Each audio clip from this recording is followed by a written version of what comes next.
Hey, welcome to Widowed Too Soon. This is Michelle Bader. I'm sitting with my friend and co-host, Mark Massaro. Mark Massaro. Mark Massaro, how's it going? It's You good. just like said your own name. Like I just know, for I fun. announce myself, Yes. that's how I do. That's what I do every time I walk into a room or something. I'm Really? like, ladies and gentlemen, Mark Massaro. Nice. And then I walk in. And that's Yeah. how you make It's a a lot of little friends. weird when I like walk into restaurants and do that. How about church? How does that go? Oh yeah, that's how I do it. And that's how everybody in Tennessee knows you. Everybody applauds and I take a bow and that sort of thing. Everybody's patting me on my back and fist bumping me on the way to my seat. They got a seat reserved for me up in the front, Nice. It's like front row at a concert kind of thing, Yeah. But anyways, how none are of that you? is true. I'm very quiet and I walk in, I'm like, hey, hi. I think it's somewhere in between, maybe. It's somewhere in the middle. Yeah, it's somewhere in the middle. What was the question? How am I doing? I'm good. I'm doing well. What's been going on in the last few weeks since we last did a podcast? Gosh, just everyday stuff. To be honest, we did Halloween. That was awesome. Went trick-or-treated with my neighbors. Nice. My kids were loving their costumes. Tell us what they were. Luke was Tanuki Mario or raccoon suit Mario. Yeah, I was trying. That was so cute. I saw the pictures, but I'm like, what's different about this? They were like something different about it's well, I'm not going to nerd out on you it's because like a different version. Cares. It was like Mario, but with extra stuff. Yeah, it's Mario when he has the raccoon suit. Got it. So he had the little raccoon ears and the raccoon tail. And that's what he picked out. And then Alexis was a unicorn princess. So we also we went to like a trunk or treat at some church around here. I took the kids there and then we went out with my neighbors and we just walked around and it was funny. I thought we were actually going to like a different neighborhood. Mm-hmm. So we were waiting for them and my kids were already in costumes. So I was like, well, hey, let's just go trick or treat our neighborhood real quick because like no trick or treaters come to my neighborhood. And so I was thinking like, oh, it might be cool for these neighbors to like, for once get some trick or treaters. Plus it's a nice way for me to, introduce myself. Hey, by the way, we're the ones that just moved in over there in the crazy people's house. That's a whole nother story. The people that lived here before me were crazy. So just because of that, like we were incredibly welcomed to the neighborhood because we weren't them. It was great. Like, I mean, I had brownies brought to my door. They're like, thank you for buying this house, So anyway, we went trick-or-treat in my neighborhood. Well, then my neighbors came out, they were ready to go. And they were like, well, we'll go down here. And I'm like, oh, we already did down here, but I was like, all right, sounds good. So I just, held my kids back while their kids trick-or-treated. Yeah.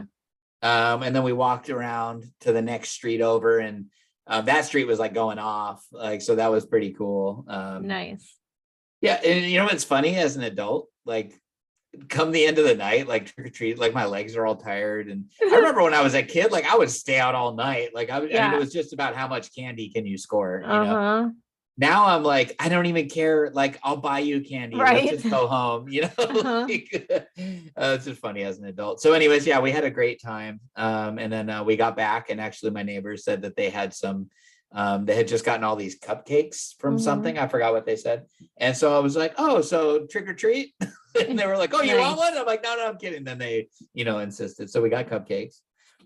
So anyways, it was cool. There hasn't been I've had some little stuff, but nothing too major to report. But I think you have probably some more interesting stuff to talk about. So what's been going on with you? Oh, so much fun. I'll tell you about our Halloween too. So Joel was here. He was supposed to be staying like 5 nights, but his plane was canceled, ended up 6, which is total awesome miracle happened with our venue, which I'll tell you in a second. But it was just some really good quality time with the kids. Especially Haley, she did like carving pumpkins with us. We went to Goodwill and like looked for costumes, embarrassed her. Like we were trying on everything and she was so embarrassed. And we ended up, I bought like this like Little Mermaid costume and then Joel got this like robe and he was Prince Eric. And she's like, that is not Prince Eric. I'm like, we're making it work. And so we were Prince Eric. That was Little Mermaid, the guy's name? Yes. It's been a long time since I've seen that. Yes. And so it looked more like a priest robe, but we pretended, and we were Prince Eric and Ariel. And nice. It was super fun though, like just going to Goodwill and like doing all this fun stuff with her. And then something really cool that Joel did is he was a guest at my school for the third graders.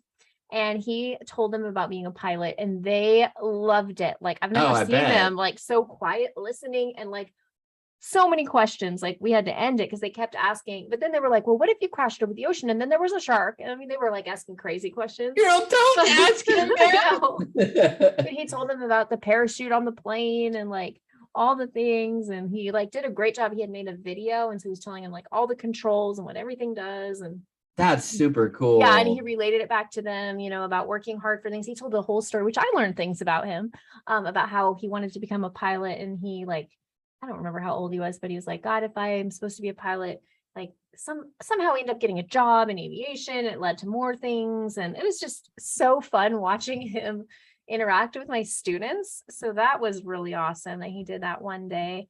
And then we had a Halloween party. We had some friends over. My parents came over, and we did like a caramel apple, like dip it. And then we had all these toppings. So it was super fun that they could put whatever they wanted on it, and just had a great time. And we had my family over one day. And that's when we asked like some of them to be in the wedding, and it was just beautiful. And then our main focus, like he landed and we went to 4 venues the day that he got there, 4 possible venues. It was like, find a wedding venue. Like I had some ideas, but like what we thought was the last day, we still weren't sure. And then when his plane got canceled, we had more time to look. So we ended up booking this church that he was really excited about, but I just didn't love the reception area. It was kind of like a dark basement, with a basement of a church, and it could have worked, but I have like this big dance party in my mind. And like, I gotta have that to me is one of the most important parts. So I just, that's funny. I mean, getting married, like the vows, all that, that's important. But for the party, the dance party is my most favorite thing. And like, I told him like, when I got married before, like literally I danced every song just to prepare you. Like, you might not see me for a few hours. I'm going to be on the dance floor. But anyways, so we booked it just because we were like, well, let's just reserve the date. And it was like the least expensive option.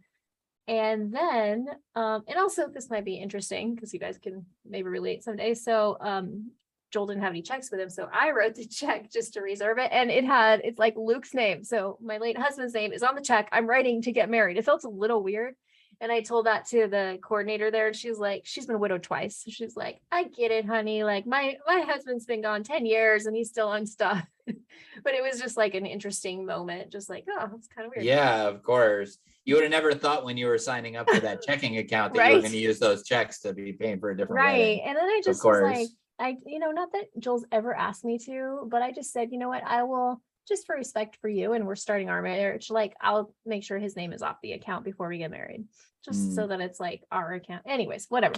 Okay. Yeah. So then the morning he's supposed to leave, he's like, I want to go down to the little airfield in Vancouver and check it out because he wants to have his plane there.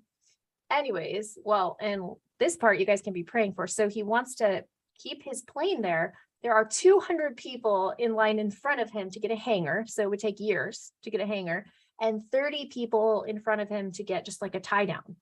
And so he doesn't know where he's going to put his plane. So he's going to start calling like small airfields, like private ones, and seeing if he can lease space. So anyways, that part was like a bummer. But while we were there, I'm like, hey, there's an air museum across the street. I've never been to it. It's open. We have a few minutes. And then I'm like, wait, I think people get married there. I start looking it up. And so we go over there and they show us this hangar. It's called a historic hangar. It was built in 1921. It's huge. It's beautiful. The ceilings are like whitewashed. There's going to be twinkling lights. And it's so big that we can have the wedding there and the reception there all in one place. It comes with the tables and the chairs, and it's like the same price as the church. So we looked at each other and we're like, this is it. So wow, that's super cool. Yeah, we booked the historical hangar. Also, we're probably, how there's like getaway cars. Well, we're going to have a getaway plane. And that's so sweet. Come out and watch us fly away. I'm so excited. So now you guys are going to paint the windows just married, and you're going to put cans from the back, right? Right, because that's probably safe.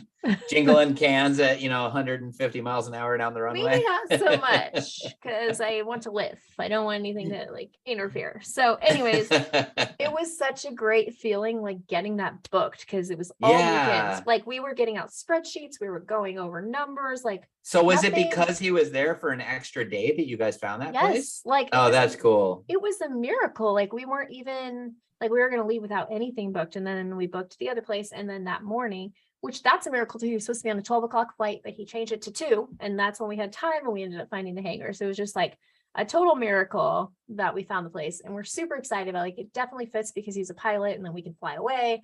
And it's like, my biggest thing in life is I like to include everybody. Like I'm all about the more the merrier. And I don't want to have a wedding where I have to limit. And this place they have 215 chairs. And if we needed more, it's so big. I think the limit is like 500 in there. I mean, it's so big. Oh gosh, a hangar, I would imagine, is way more than that. Yeah. So we have like, really, it depends on what we do for food and stuff, but hopefully we don't have to limit. Like I want to invite all my students. So I'm really excited about this place, and it's like has like this wow factor to it. And so that's been awesome to get that figured out, and just having all of that quality time with him. And now we're in full like wedding planning time, and like let's say 4 months and 12 days until our wedding. And it's just been exciting. So that's exciting. That's super cool. Yeah. So I've had a lot of great things happening. That is awesome. Yes. Well, today. Nothing nearly as exciting as what's been going on with me, but that's cool for you. That's cool for you. But wait, let me ask you, how's Mystery Girl? That is exciting. Mystery Girl is great. It's funny. I actually got a text from her a little bit ago that said, because I texted her and said, hey, I always let her know that I'm going to be, recording. So she doesn't think I'm like ignoring her or something. Yeah. But she said, make sure you silence your phone. Thank you, Mystery Girl.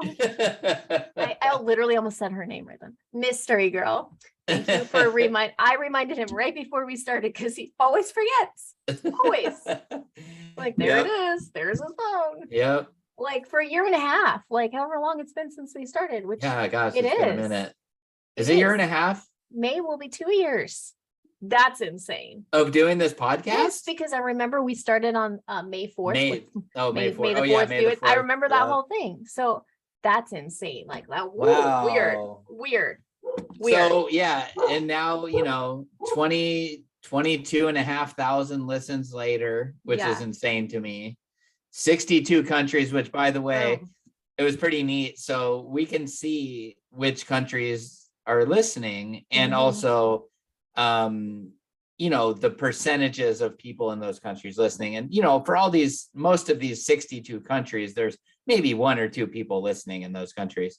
But Iceland, whoever you are who's listening in Iceland, went from 62nd, they're our most recent country, and they jumped up to 35th. So somebody's been binge watching in Iceland. So thank you, Icelandians, or whatever. Icelandians. I like that. Yeah. Thank you, Icelandians. I like that. They're probably like, that's not what it is. Please correct us. Icelandish. Anyways.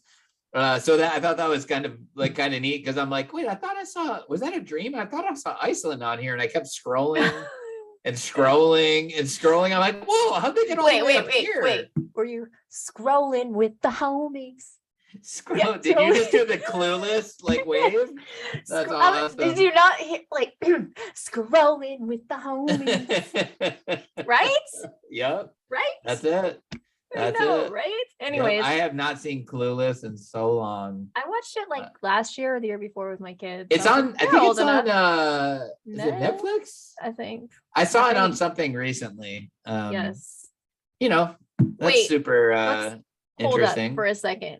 Did I see a post that you would have Christmas trees up or Christmas decorated, or am I dreaming? Yep. I put my Christmas tree up before Halloween, because that's how I roll. I know a lot of you are hating on that right now. I don't even care. Got my Christmas tree up because I love it. I love Christmas time. And I remember the Christmas has always been magical to me. Yeah. there's just something about it just feels amazing, thinking I about the Savior know. being born and the music and just the weather and everything just feels, I love Christmas. And so, but I remember the year Lacey died, Christmas like sucked Yeah. so bad. And it was like, it ruined it for me is what I felt, like Christmas will never be the same again. I was like, this feels so pointless. Like, it just didn't matter anymore. All the fizzle was gone, if you will. Then, then there was last year. So that was my second Christmas without her. Yeah. I was like, okay, you know what? Like, I'm taking the kids. We're going to go look at Christmas lights. We're going to get hot chocolate, da, da, da, da, da. So we did that. And, I was more into it. I'll just say this year though, I'm feeling it's go time. Like it's Christmas time, That's awesome. And there's some hard stuff that's going to be coming up in December. Yeah. I don't think this would give away her identity, but my birthday is December 10th. And Mystery Girl lost her husband on December 9th. Oh, that's hard. Yeah. So, for me, I didn't know how to like fix that for her. I was like, please don't feel like, we don't need to celebrate, like we can just move my birthday to January 10th or whatever, I don't know, like, it's nice. It's just a day, but so, I do anticipate December being difficult as I stand by her side for that. Right. Is it'll be her second year without him, or her 2-year anniversary, if you will. So, it's hard for me not to acknowledge that as I think about December. Just you know what I mean? Because I don't want to be like, yay, Christmas, and I'm all excited, but I know that she's about to be, potentially going through something, and we don't know how it is, right? Some people it's harder than other days, and some people it's devastating. Some people it's like, for me, I was like, wow, that wasn't as hard as I thought it was going to be. The anticipation of it was way worse than the actual day. But I'm mentally preparing myself, and I'm trying not to be like, I don't want to be like overly excited and like make her think that she can't be sad, you know what I mean? So anyway, so there's that is a very important detail, but that being said, I got my Christmas tree up on like October 26th, I think it was. But awesome. I'm like, hey, I like it. I like seeing the Christmas tree. I like the lights. It makes me happy. That's okay. That's how I roll. Reflecting for a minute about having a death in December, how hard that would be. I mean, it's always hard, but thinking about then all these happy families celebrating Christmas and you just lost your spouse. It was 5 days after their anniversary. Oh, that's so hard. Yeah, I know. Yeah. Oh my goodness. It was devastating for me, and I'm not going to tell any more of her details, but there's a lot of details that I'm feeling like I want to share right now, because I'm like, no, like it was crazy. She went through hell. We all did. Everybody listening here has been through hell, but she really went through a lot. And every time I think about it, I get like emotional, because it was crazy. It was crazy. And but that's why we're all here, right? Because we've all been through something crazy and something unimaginable. Yes. So anyway, Michelle, what are we talking about today? All right. So our topic today is Christmas. No, just kidding. It's actually, but they used to do this, referring to our spouses and all the things we suddenly have to do on our own and figure out.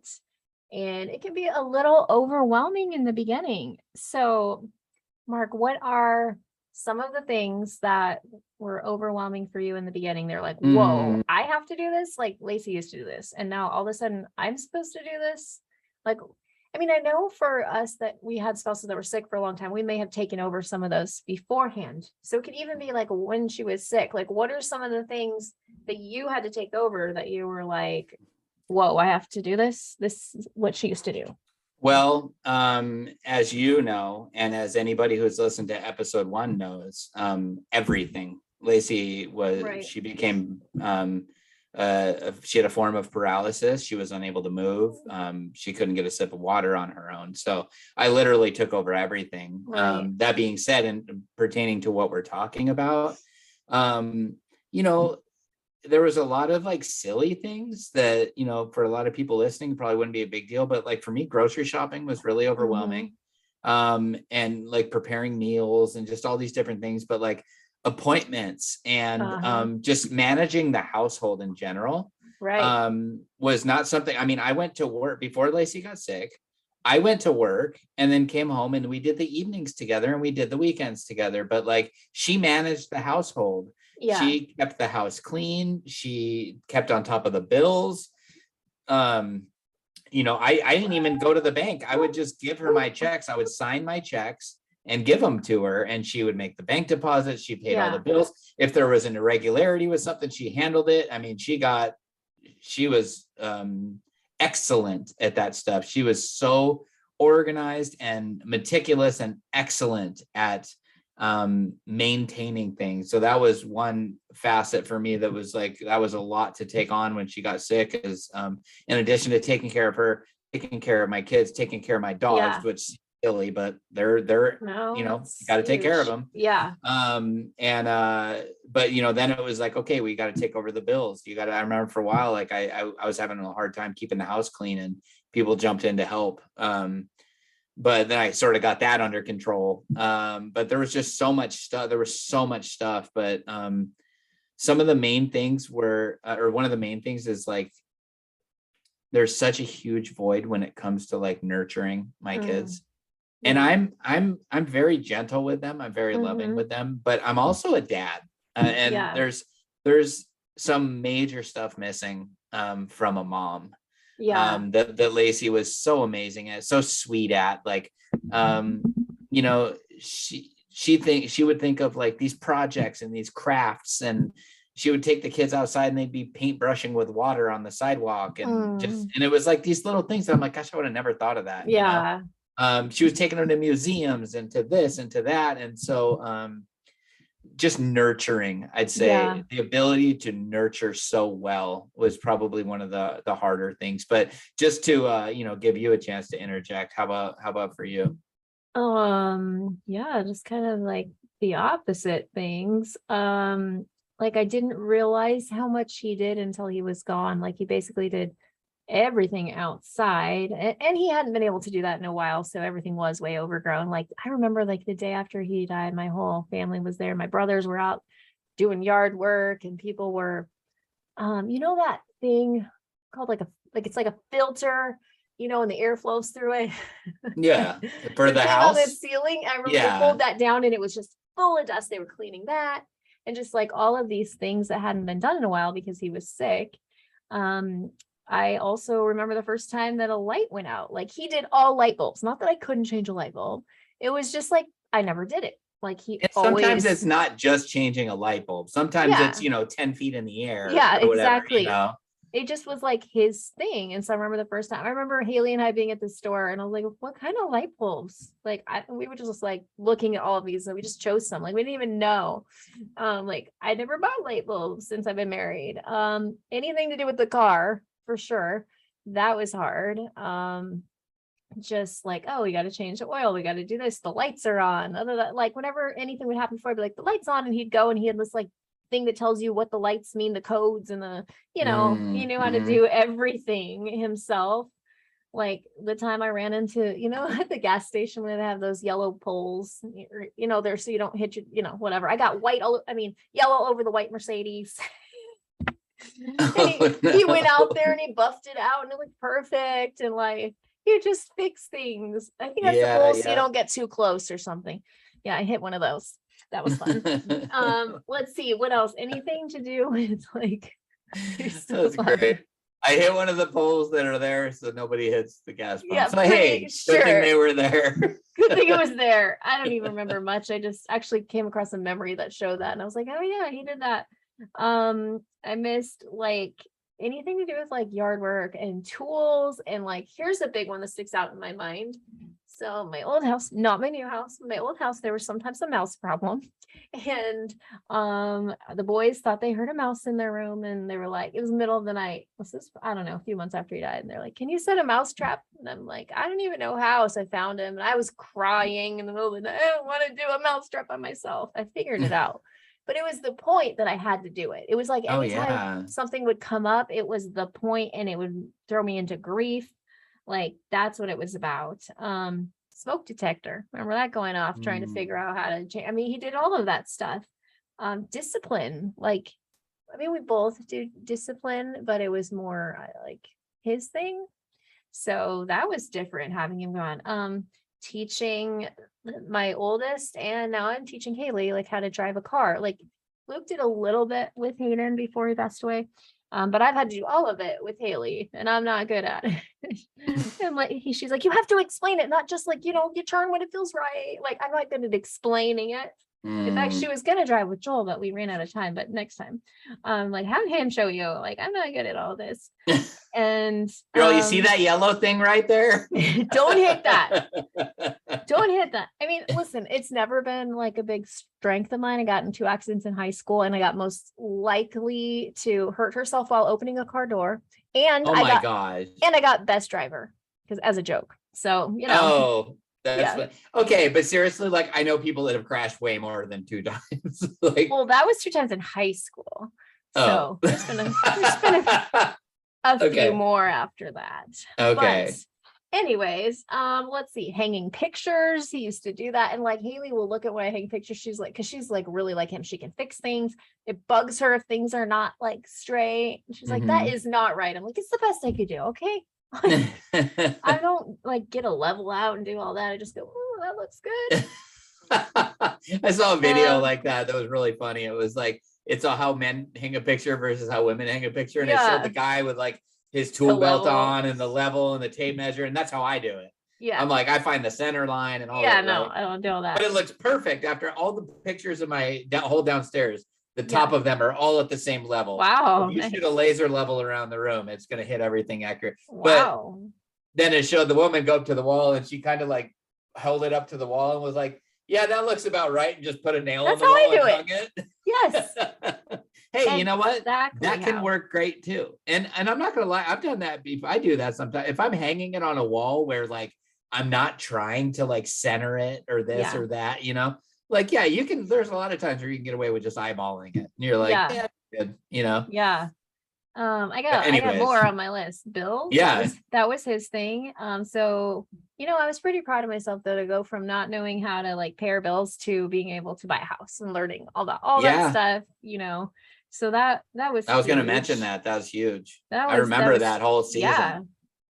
That was really huge too, and I have been blessed with a great family that lives around me that helps me with everything, and friends like you even help me with some of that. I have other friends that have helped me just figure out how in the world to do this. Like, God puts the right people in your life to help you when you need it. Let's see what else, like just so much stuff. Those are the main things that I remember. Oh, just like car tab renewal. I never did that. Like, just little things. I'll get this in the mail. I'm like, oh, I need to do something with this. I need to, and like, I tend to look at a bill and throw it like in the corner, but most of them are like auto pay, so I don't have to worry about it. But I remember when Luke and I started dating, and I'm like, here's my bill drawer, and it was just like a pile of all this stuff. And so he took over when we were dating. I think we were engaged when he took over. Like, no, we need to pay. And that was before they had all the auto stuff. Yeah. My trick now is everything's on auto. My bill drawer. It was just like, I just throw That's it. Now great. I have a little like place I put my mail, but I don't worry about it because it's all automatic. So it's not that's what I did. He didn't like automatic. He said he felt like it was like part of his like manly duty, like paying the bills. Like, he really liked it. Like, he liked to physically pay them and send them, or at least go on the computer and do it. And so he didn't want them on automatic. But when I took over, I put them all on automatic. Oh, heck yeah. I got everything on automatic. Yeah, it's so much easier. But I had to learn all of that stuff. And then you also memorize after a while when things are going through, and you know what I mean? But it's so convenient. I'm like, awesome. Oh yeah, cool. That's when I get the statement or whatever it is, I'm like, cool, yeah, it's still on auto pay. That's all I check. I open the mail, I check that it's still on auto pay. I keep the most recent bill, and then I throw away the old one. Yeah. So I don't have a whole file. When I moved here, I had a file that was like, an inch thick for every utility company. I'm like, why do I keep 45 copies of the gas bill? And it's like you don't need that. So you need one, you need the most recent. That's like it. I know another huge one for me was health insurance, because unfortunately, we had like 2 weeks after he died until the health insurance was turned off. It was insane. And so we had to figure it out, and I wasn't making any money. So I got to go on state insurance, but that was a whole process. Like, how does this work? Oh, Social Security. How does that work? I had done like some pre-work on that. So I had a contact. So after he passed away, it went pretty quickly because I had already gone to see them and all of that. But just learning all of those things like finances and like it's an overwhelming. At the same time, you're planning the services and like all of that stuff and the burial and all of that. And then you're trying to figure out, no wonder new widows are overwhelmed. Like, yeah, it's an overwhelming time. Like, I almost wish there was some kind of, maybe we'll come up with some online class where we could do this sometimes, some kind of class you could take where it's like, okay, new widows, and you would teach this stuff. I would know, here's how you do this, and then the new widowers, here's how you do that. You know what I mean? Like something where it could be like, here you go, if you need help with this. And I know you can YouTube anything, but if it was like all in one place where it was like new widows, or if it was specific, like, yeah, you can say how to change oil on a car, and then you can watch a million videos on how to do it, but that's not going to be specific to your car a lot of times. Or you could find one specific to your car, but then the guy doing it is going to talk to you like you know what you're talking about. He's going to say you want to use 0W20, and you're going to be like, what does that mean? You know what I mean? But he's going to be doing the video as if you know what that means. Right. So yeah, it would be, I've honestly thought of that. I've thought of making some kind of tutorial for widows for like common questions, like how often am I supposed to, again, change the oil on my car? How often am I supposed to change the filters around my house? How often, you know what I mean? And just things like that. What if we're brainstorming on, while we're recording, but what if we had listeners send in questions and we spent an episode answering? Let's do it. Yeah. Let's do it. That would be cool. Yeah. So we'll make a post. So hear that, email us. We'll go over our email at the end. And then we'll make a post and we'll see if we get enough questions to make an episode. Let's do it. That'd be awesome. Yeah, because I know, it's hard for Michelle and I to remember this often, that because we're so far from the beginning. It's hard for us to remember that a lot of people listening are right there in those places where we talk about the memories and what it was like for us. There's people that are there right now and they're like, yeah, like, I don't know what I'm supposed to do. And it's so overwhelming, huh? Like, gosh, it is so overwhelming. And so I remember the craziest part is like, you're already going through so much, just in your heart and in your mind, you're already going through so much. Then when you add all these things, I remember this feeling, and I know every single person here will understand this. I just kept telling myself, I don't want to do this. I don't want to do this. I don't want to do this. I don't want to do this anymore. And, obviously I would never like hurt myself or anything like that. But there sure were thoughts of it. Yeah. There sure were thoughts of how much easier it would be. But I can tell you, if you are in that place, hang in there, because I am so glad. Yeah. That, you know what I mean? Like that I pulled through it. But it's devastating to walk through that. And then you have all the overwhelming, like, I remember Mystery Girl was telling me that she had this really tough moment when she was, she was trying to operate the weed whacker, and the string kept coming out, and it was just making her so mad that she just like, if I remember right, she like threw the thing on the ground and we just started crying. And it was like, I don't want to get that. And I know I get that too. I remember there were so many moments like that. I remember and it's such a silly thing. And obviously Lacey was good at so many things, but one of the things she was really, really good at was grocery shopping. And some people might think that that's common sense. She was extremely good at it. For a family of 4, everybody will probably think I'm lying. We had dinner, breakfast, lunch, snacks. Lacey spent $50 a week. Wow. At the grocery store. She found places that did this for coupons? Discount, and not necessarily couponing, but like she would find places that were like getting rid of their produce and she would just use it quickly. Or if That's she bought awesome. things in bulk, she could, you know what I mean? And so it was, but yeah, Wow, that's that was her amazing. limit. That was her limit that she had gotten herself Oh down to, my was goodness. Can't $50 a imagine. week. She was so good at it. But you know, I always told her, I'm like, but how much time Yeah. and money are you spending going to 6 different grocery stores? But I would have just got it all at one place. Sure, my bill would have been $100, but I would have been back home chilling for hours. Yeah. But you know, that was her jam. She liked doing that. So Wow, anyway, that's so so for cool. me, I remember that was something that was just, she loved doing it. That was the point. Yeah. She loved doing it. She loved how impressed I would be by it. And so when she couldn't do that anymore, and I was doing it by myself for the first time, because, you know, before Lacey, you know, we were together since, you know, we were kids. Yeah. And before her, I was like, I lived off fast food, you know, there was no grocery shopping, you know. So I didn't know how to do it. And so when I had to take it over, I remember being in the grocery store, and it was embarrassing, but like there were times where I just couldn't handle it. Yeah. I just left my cart and I just walked out of the store, and I went home and door dashed food to my house. I was like, I don't want to do this. I hate this. And so that was one, you know, that was one of those things for me. But yeah, we should do that. We should do like questions or something, like people have questions, because it is hard and it is overwhelming. All the things that you have to all of a sudden do now, where like the title of the episode, they used to do this. Yeah. That's what it was, right? Yeah. But I think we should call it, but my spouse used to do this. Oh yeah. Yeah, you like that? Go. Changing it as we speak. I like that, on the fly. So yeah, because you know, we just know that most of you are female. Like 75% of our audience are female. So anyways, but and you know, we just figured so many people would relate to that. Yeah. That it's, you know, all of a sudden, and not only is it hard to figure the stuff out, but you're literally doing twice as much stuff as you used to. Yeah.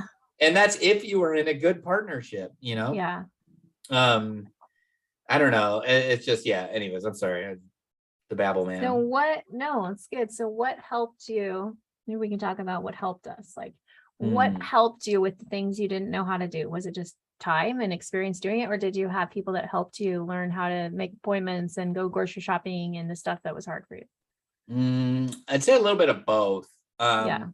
Some of it I just had to learn, and it was interesting. So with the cleaning thing, I ended up becoming, and I've always been an organized person. But I became obsessed with because at a certain point in her sickness, the only thing that I could control in my life was like cleaning. I could control that I lived in a clean house. And it actually started because I felt bad that every time my mother-in-law came over, you know, just to be real, like, you know, because I was going through something very real. So there wasn't sugarcoating my thoughts. I was like, her daughter is dying. And every time she comes over here, she spends the entire time she's here cleaning. Yeah. Because she wants to serve us, you know, and it was awesome. I mean, it was amazing. My house would like sparkle when she would leave, but I always felt horrible that because she couldn't come over and not do that stuff. She just felt like she wanted to serve us in that way. And so it was awesome. You know, I mean, I loved it, but then I started feeling bad, and I was like, you know, she should be able to come over here and just, you know, play cards with her daughter or whatever, you know, just sit down and chat with her, play with the kids, like whatever. So then I started like cleaning, right? And then I thought the house was clean, but she would still find tons of stuff to do when she came over. You know, she would like do the mirrors and do laundry, wash all the towels, all this stuff. And so then I started becoming like super obsessed with like making sure there was nothing for her to do so she could spend time with Lacey. So that's kind of how my cleaning thing got handled and figured out. And then it was just like, I mean, you have to take care of the bills, you know, so it was like I had to do that. Fortunately, for a while, for most of the time, you know, I still had Lacey's brain with me, you know what I mean? So I could ask her questions. Lacey taught me a lot. She set me up for success in many ways. But you know, there were a lot of questions that I had for her, and she was able to answer. But I had a friend, Natalie, who, she made me like index cards with a bunch of meals on that's them, cool. and then the ingredients on the back and how to make it on each index card. Nice. And she gave me like 30. Wow. And just said, so here's what you do. Like on Sundays, you pick out 5 meals or whatever, 6 meals, whatever it was.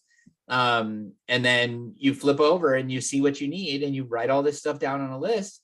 And and sometimes you can be clever and you'll see that like 3 dishes need celery and you just make those that week, because that way you're saving. And I'm like, and God bless her. It was such a sweet, amazing thing to do for me. But I was like, this is still like so overwhelming, So anyways, I guess that's a little bit of how, it's not a very direct answer, but that's a little bit of how I would say I got through it, was just time, practice, people. And you have to, you can't just throw in the towel. Right. You can't. It's not an option. Because your life will fall apart. I would have lost my house. I would have lost my car. My kids would, you know what I mean? Like I would have lost everything if I didn't hold it together.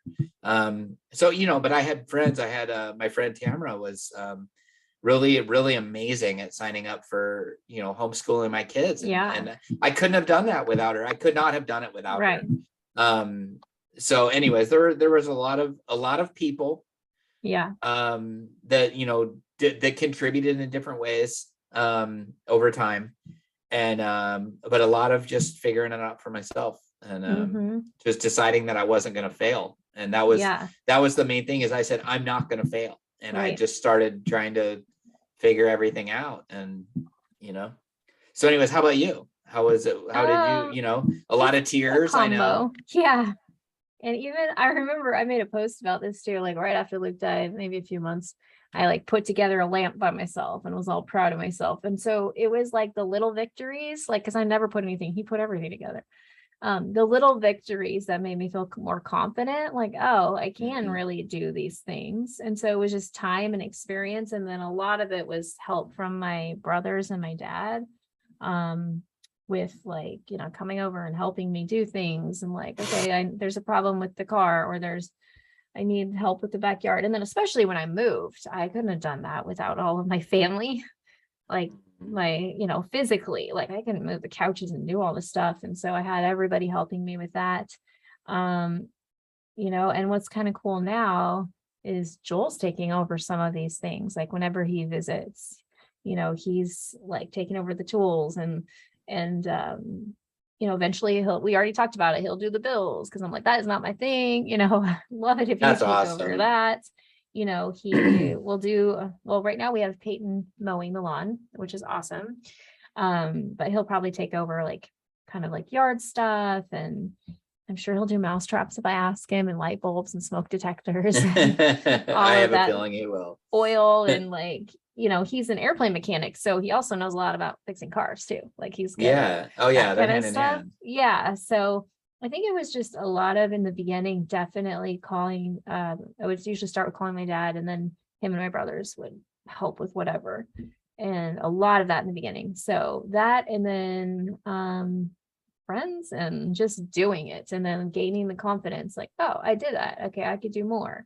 I can hang a picture. Like, I don't think I ever hung a picture until I moved here. I mean, when I was married, because he wanted to look great and he just did it. So, I have lots of pictures hung now, and I learned how to do it. And even though, even Joel was like, I think something's uneven when he Let me ask you this. If we were to go to your house and take some pictures off the wall, are there extra holes that aren't supposed to be there? Yes. Because you have to move it a few times. Like, you got to get it dialed in. Exactly. It doesn't look right. I've done that too, actually, where I'm like, it needs to be, 2 inches up. If I like change my plan or whatever, I'm like, actually, what I was planning didn't look right. And so like, I'm like, I need to move it 2 inches up. So I'll just move the hole like 2 inches up, and then anyway. So that's funny. So anyway, go on. Sorry. So I think that's really cool. Yeah. I'm so thankful to have people in my life, and I hope everybody does. And hopefully you belong to a church. Also, I wish that every church had like a widow ministry when there's new widows, or they don't even have to be new widows, but like people to step in and be like, we're here to mow your lawn. I know we've talked about that being part of my nonprofit at some point, like a whole part where there could be like men to step in and like, I'll mow your lawn, I'll do this, and like just help out. That would be so, so helpful, because I was blessed to have people. I know everyone doesn't, but if I think that if you went to any church and told them you're a widow and that here, I need help, they would find someone to help you. Like, absolutely. Yeah. So I would say if you don't even know anyone, you can go to a local church and they will help you out, because they should. Like, that's what God calls us to do. He talks about widows over and over in the Bible, and really has a heart for widows. And so hopefully you have those people in your life that can help you.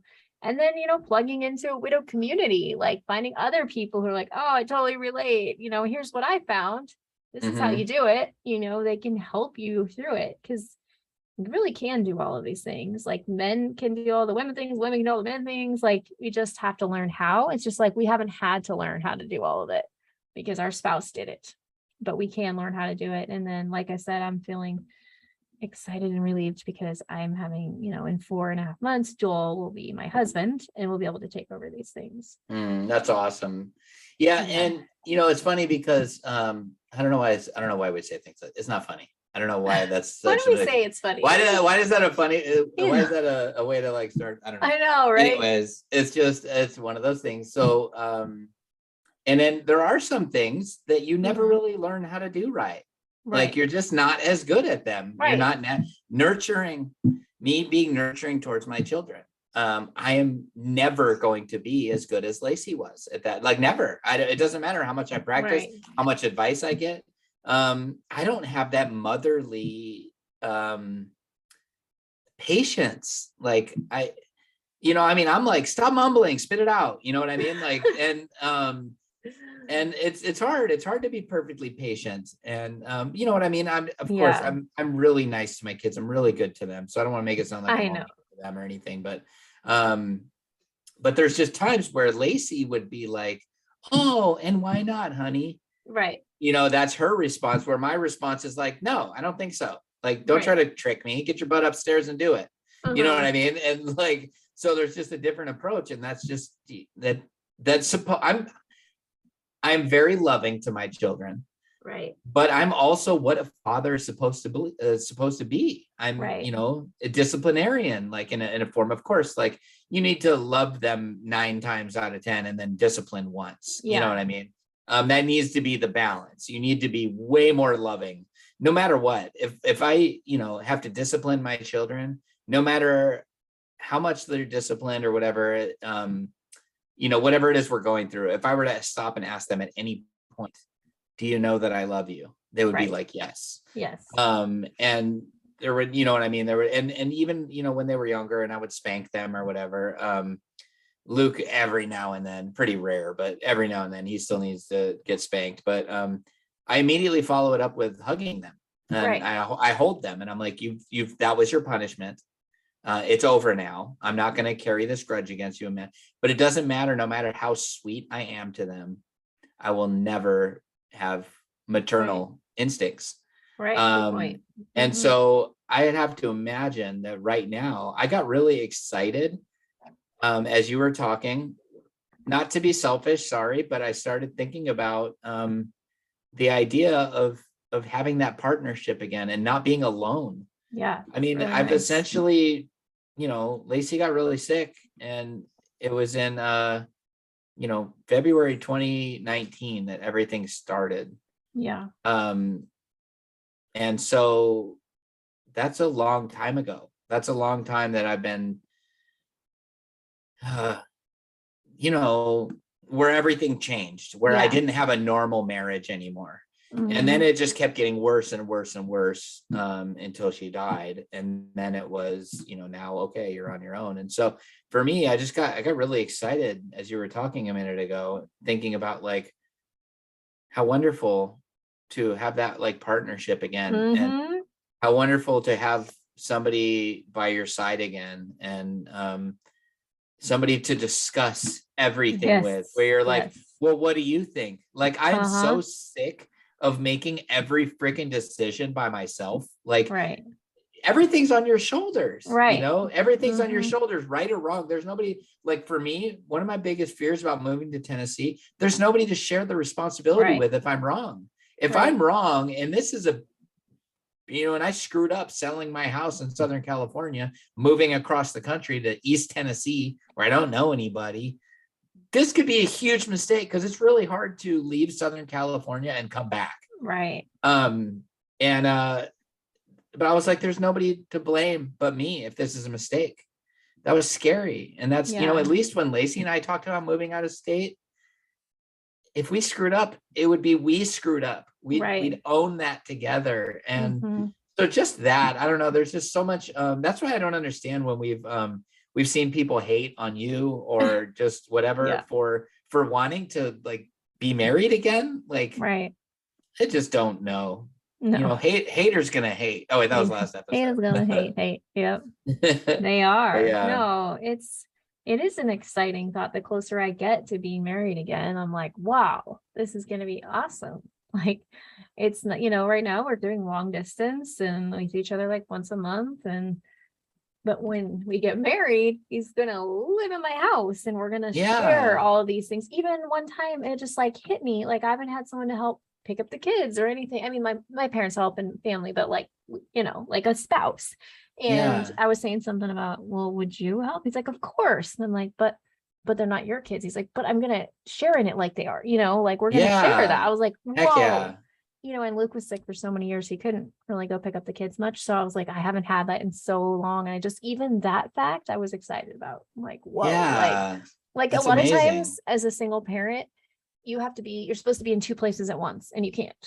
And so we could actually divide and conquer if we need to. You go pick up one here, I got to take one here. And like, I just got excited. Like, that's awesome. And simple stuff. Getting to, say goodnight to somebody every night. Having somebody to unwind with after a stressful day, open a bottle of wine together if that's your thing. Sit by the fire and just talk about your day while you are able to cuddle in the backyard together or whatever. Just these things that we've been that we've not had. That it's like, man, that would be so great. That's why every time my girlfriend comes to visit, like I hate when she has to go. It feels so awful. Because I'm like, no, like this has been so awesome to have somebody to watch TV with, to have somebody to eat dinner with. For me, one of the hugest things that has been like the biggest blessing to me is sometimes she hangs out with my kids. I just get to like, and I'm like, I don't know, ask her, because I told her, I'm like, whatever you say, like, is okay. If, kind of, wanted to make sure she knew, like, because she didn't feel like she was overstepping or whatever, So I'm like, whatever you tell them is okay. I trust your judgment. I've seen the way you parent. I trust your judgment, so it's so amazing for me. They're like, can we have this? Can we do this? Can we have this? Can we do this? I'm like, I don't know. Ask her. Whatever she says is okay. And then Luke is like the funniest because he's like, is she in charge now? Like then so he's cute. Like, basically he's like, who do I go ask for candy or whatever? Right. But for me, that's just like such a tremendous blessing to just finally not have everything on my shoulders. Oh, it's the best feeling. And I'm like, I don't even know. I don't care. Ask her. Whatever she says is okay. Like, let me let some of this freaking pressure off of me, Anyway, sorry, you can tell I get like, no, it's an exciting big thing to me. So I'm so excited for you. And thank you. It makes me excited for the prospect. And I hope everybody listening, I know a lot of people aren't there yet, but I hope for some people it kind of, because when you feel this excitement again, it gives you hope for life. Yes. There is something incredible about finding love again. It's amazing. It's you appreciate it so much. There's so many things where it's like, oh, I don't even care about that. Like, let's just be nice to one another. Let's not even like, who cares about that? Who cares about that? Whatever. Like, this stuff's dumb. Let's not fight. Let's not argue. Let's not, it's silly. It's silly. It's a waste of time. It's a waste of energy, We have a whole different outlook on life because we know what it's like to lose someone. It's like the little stuff doesn't matter. Like, right. And fortunately, I experienced that with Lacey. We both were non-confrontational and did not want, we didn't want to have fights. We didn't go to bed angry. Yeah, that's awesome. We didn't storm out of the house when we were mad or whatever. We'd sit down, we'd figure it out, we'd apologize, we'd accept responsibility, so we had that figured out. So, but there is still this, there were still stupid things that made me mad. Right. Or made me upset or made me annoyed. And now those things feel different, even though, I don't have a perfect example, and I'm not going to claim to right. Never get frustrated at somebody versus, you know what I mean? But, and, my girlfriend and I, we've talked about that, where it's like, gosh, things feel so much different. There's just this part of you that I just want to love. I just want to spend my time loving and cherishing and appreciating. I want, I want to have an even deeper love, if that's possible. And you know what I mean? Like, because Lacey and I we had a great love. And but I'm like, why would I not strive for even better? Like, we should always be striving for better. And so anyways, I hope some people heard this and kind of, picked up on my excitement and kind of felt the same way as they heard you talking about, your marriage plans, that it's like, oh yeah, like that could be in my future too. Right. It feels kind of fake, because like at this point in life, it feels like a fantasy that's far away. The idea of like being married again and having family and camaraderie and partnership again, for me, that feels like far away, but it really might not be that far away. Right. And that's kind of exciting, and like, it's just weird. Like, as I heard you talk about it, I realized I'm like, that's not as much of like a fantasy as I've like kind of put it off as, it is like, I'm with a girl who's in love with me and I'm in love with her. And we, to be honest, we've talked about and plan on getting married. Yeah. It's just, the timing has to be right and all that. And so, it's exciting, but it still feels like, we're being patient for the timing, for everything to, for all the things to, work themselves out or whatever.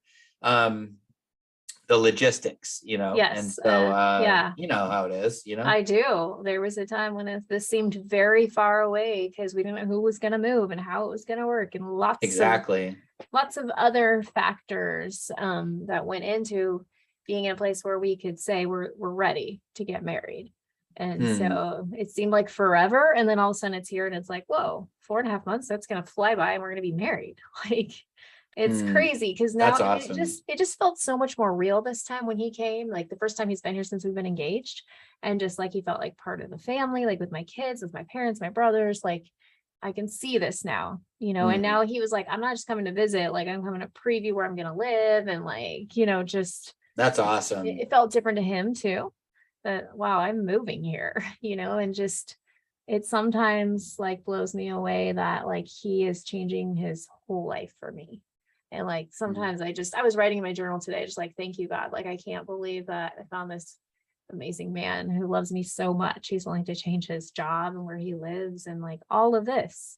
That's the way love goes. Ooh, ooh. That's the way love goes. That's the way it goes. We needed some more singing. That was perfect, but that is the way love goes. Anyways, I totally lost my train of thought.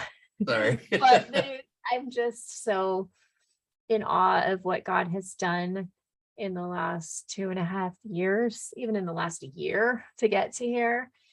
Just all the factors, like crazy. Okay, listen to this. So this is crazy. So the founder of the school where Joel and I met, his name's R.G. Letourneau for Letourneau University. There was a picture of him on my parents' counter the other day. They were like, we're going through my grandparents' old pictures or something. And there was a picture of the founder. So my grandpa met him. He came to speak in some church in Washington. My grandpa met him. And then my dad always wanted to go to Letourneau.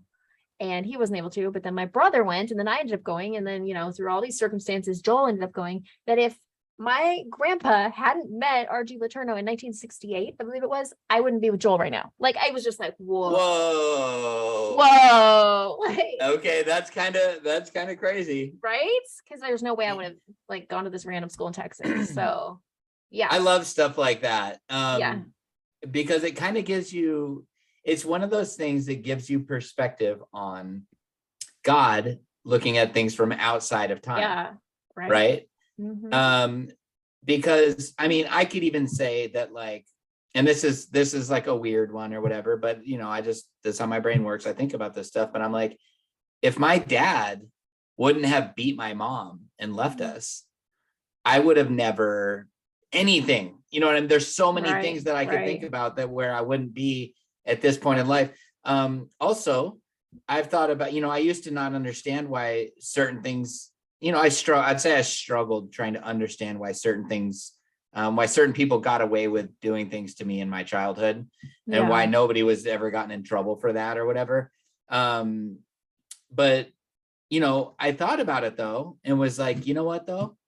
Like I mean, there was a lot of course, me, but like my past and the way I grew up really had a huge impact on Lacey falling in love with me. Right. Yeah. And not because of that, but just, it was because she liked that I persevered from a lot of, you know, and I wasn't like in a great spot when we met or anything, but compared to where I came from, I was in a really good spot and making good decisions and you know, and she could see potential in me. And there was just something about that drew her to me. And so then I've thought about it and I'm like, gosh, well, what if that stuff didn't happen to me? What if I grew up in some wealthy family and, you know, like, you know, went to some prestigious college and all these other things, like, I would have never met Lacey. And so it is. So that 1968 thing is the whole, sorry, that was kind of a weird segue, but it just reminds me of that stuff. When I hear those stories, I'm like, yeah, it's so interesting the way life works, but you can always point back to some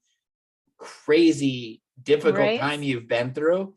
And usually you can point to something great that's happened today that would not have happened if it wasn't for that. Now, the whole coming back to what I'm getting at is that's how we know we can trust God. Yeah. Those are the things that teach us we can trust God, because even if we're going, let's say you're in the beginning right now and you just lost your spouse. Of course, this isn't going to be easy for you to digest at this particular moment, but there might come a time in your life, maybe 20, 40 years from now, whatever it might be, where you say, whoa, this would have never happened if that never happened.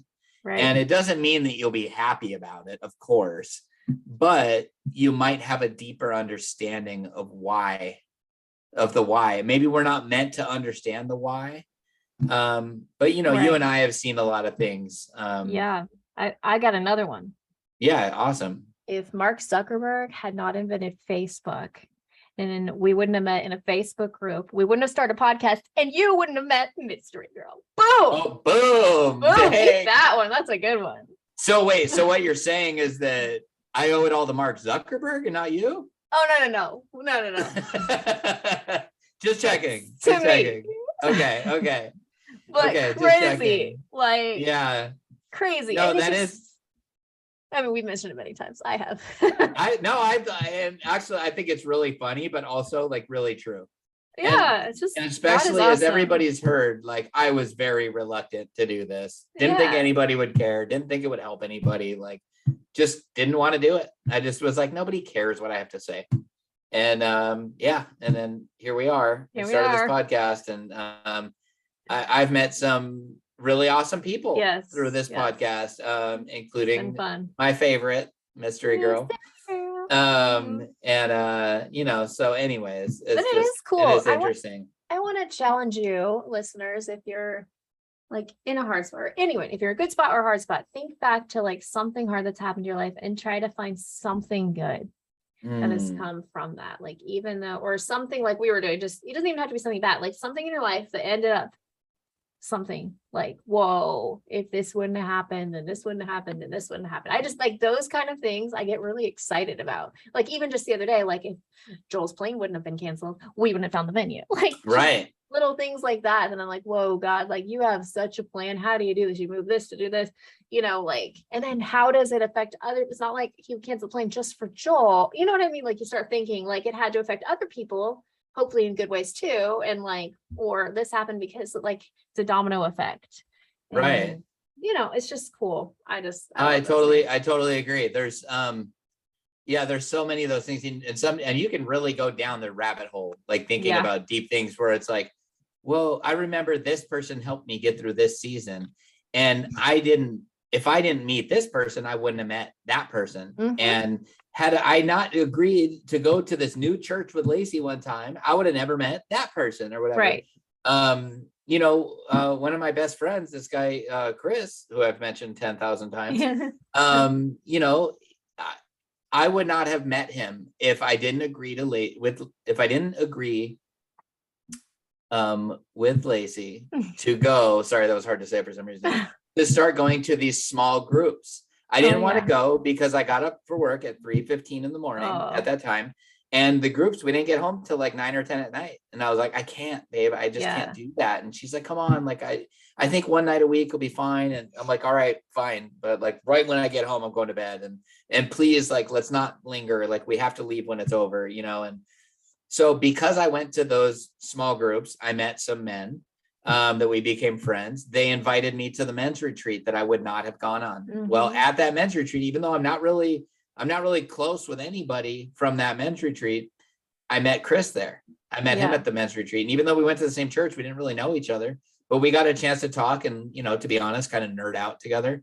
I'm like, wait, you're into nerdy stuff too? Oh, dude, let's be friends, so that's how we roll. We just nerd it out together and,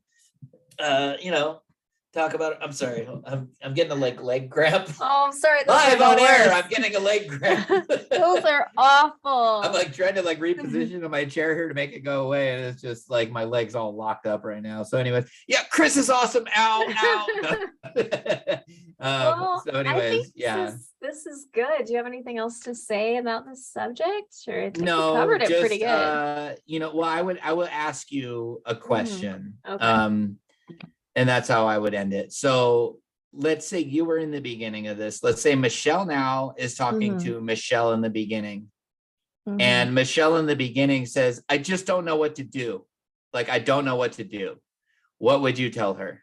Just look at one thing at a time. Like, what do the next 10 minutes look like? Okay, what are the next 30 minutes? I remember it was like more than a day. It was overwhelming. Like, what do you need to know to do today? And let me tell you, it will get better. Like, nice. I love that one. That's my thing that I always say to new widows and that I wanted to know. Just hold on. It will get better and keep clinging to God and just look at like what's right in front of you. And I promise you, it's going to get better and your life is going to feel like, I was talking to a friend yesterday, just like, I don't even recognize my life sometimes, like in a good way. From the depths of despair when your spouse dies to now where I'm planning a wedding, like, and I know that's not everyone's plan. Not everyone wants to get married again. That doesn't have to be your thing, but know that God will carry you and it will get better. No matter how dark it looks right now, I promise you it's going to get better and it won't hurt so bad. The pain will get less and it's going to be all right. Mama said there'd be days like this. There'd be days like this. My mama said. Mama said. Okay. So dorky. See, I told you guys I'm a dork. I like it. It's I agree with all that. And especially the take it one thing at a time. Yeah. You're overwhelmed because you got to change the oil now. You got to pay the bills now. You got to clean the garage now. You got to mow the grass now. You got to take out the trash now. You got etc. One thing at a time. Yes. Do one thing at a time. And before you know it, you will know how to do all of those things. Yeah. And it's hard though, when you think about the 25 things that all of a sudden you're responsible for now. Don't do that. Don't think about it as 25. Think about the one that you need to do right now and that you're going to conquer them one at a time. And that you can do it. That there's no, don't think about it as the 5 or 10 things you have to get done today. Just think about the one. Yeah. Think about the one. Be like, I am going to figure out how to start the freaking lawnmower today. And of course, I'm not insinuating anything. I know there's a lot of women out there very capable of starting a lawnmower, but I'm just saying, if that's your thing, where you're like, but just take it on, challenge yourself. And if you can't figure it out, that's okay. Yeah. There's always somebody to ask. There's always somebody. And here's the other big piece of advice I'll give you. Don't hesitate to use that widow card. Pull that card. For real. Pull that card. Be like, I am widowed. I don't know how to do this. Yeah. People will bend over backwards to help you. And if you're at Home Depot and someone's, like, oh, do you need help? Like, they're giving you attitude. The second you're like, I'm sorry, I just don't know how to do this. I'm widowed. Yeah. They're going to bend over backwards to help you. They're going to get somebody to help you. And I'm not saying that you have to if you're uncomfortable, but I'm like, I'll just say I've used that card. I've used that card to, well, we don't look at it that way. You know what I mean? But like, just don't be afraid to say like, this is why. Yeah. Because you're going to feel bad about yourself sometimes in certain situations if you don't explain why. Where the alternative to that could be you do explain why, and all of a sudden everybody's like, oh, okay. Yeah. That's why. And they'll want to help you. So, changing your oil, like go down to Jiffy Lube. Just tell them you don't know what you're doing. Your husband used to do it. Now, as a former mechanic, I will tell you, there's a lot of shady people that work on cars. They will sell you things you do not need all the time. They get commission a lot, and a lot of jobs they get paid commission, especially at like Jiffy Lubes, for selling you things. So that is a great example of why you should pull the widow card, because somebody would have to be pretty freaking heartless to sell a widow who admits that she doesn't know that her husband died and she doesn't know what to do. That would be pretty messed up to like start ripping her off for everything she has. And hopefully anybody with a heart, but that's what I mean. That would be an example of a time where it's okay to say that, because it gives you a certain amount of grace, that people will understand, so, but, also like Michelle was saying, feel free to reach out, email us, and ask us questions that, you might not know how to do now. And of course we can all YouTube stuff or whatever, but, or if you're just interested in hearing our answers for your questions, maybe it's something you figured out, but you want to say like, hey, this is something I struggled with, and I think a lot of widows and widowers would benefit by you answering this question, or you can give us what you did and we'll read out what you did. That's a good idea too. Yeah. So if you have advice, if you have anything on this topic at all, like feel free to share it with us. Yes. You can email us. Oh, we're doing it backwards, but since you're saying that, I'm going to do it. You can email us at widowedtoosoonm@gmail.com. You can find us on Facebook, Widowed Too Soon, Instagram, all the places. Facebook Messenger is, Facebook Messenger is where we are the most responsive, honestly. So that's a good place to do it. But anyway, so we're doing this backwards. Oh, and if you like this podcast, give a little bing, 5 stars. Come on, give us a little bing, 5 stars. Bing, somebody. It's been a while because we're stuck at like 39. And it's been a while. That's not a song. Yeah, it is. Oh, come on. It's been a while. Since I said I'm sorry. Ding, ding, ding, ding, ding, ding, ding. That's perfect. It's been a while. I'm still singing. Okay, go ahead. No, I'm done. Okay, so anyways, you wanna pray? Yeah, I suppose so. I suppose I should do that about now. Okay. Feels, backwards and a weird. I know, but we were talking about contactness, so it felt like I should say my part. I'm making fun of myself because for like 4 episodes, I couldn't remember which one we did when. Yeah. Anyways, all right. Let's go. Heavenly Father, thank you so much for providing us the opportunity to hopefully help people. And we always want to glorify you. It's the most important thing. And so I pray that all these people would look to you, and obviously not to us for advice, but that you're like the number one source of people's hope and joy and all this stuff. And hopefully they're not getting it from us or any other podcast, but that they're going to you for, finding peace in their heart. But I'd like to pray for anybody in the beginning, Lord, anybody that feels that overwhelming, I just can't do this. This is too much. I pray for anybody who feels that, Father, that you would just touch them with a little voice that says, like, you'll get through this, and just one thing at a time. And let them feel strong, let them feel empowered and confident that they can do this. And we just thank you, Lord. We thank you for everything you've done in our lives. We thank you for bringing Michelle and Joel together, and pray that you would bless the coming months here, 4 months and 12 days, I think she said. I pray that you bless this time with them figuring out all the things they need to figure out. And I just pray that everything would go perfectly smooth, and that it would be the best dance party / wedding ever. In Jesus' name we pray. Amen. Amen. All right. Well, now this feels weird not saying anything, but you guys know what to do. Give us the little thing 5 stars. What up? Okay, guys. Thanks for listening, and we'll see you next time. Bye. Bye.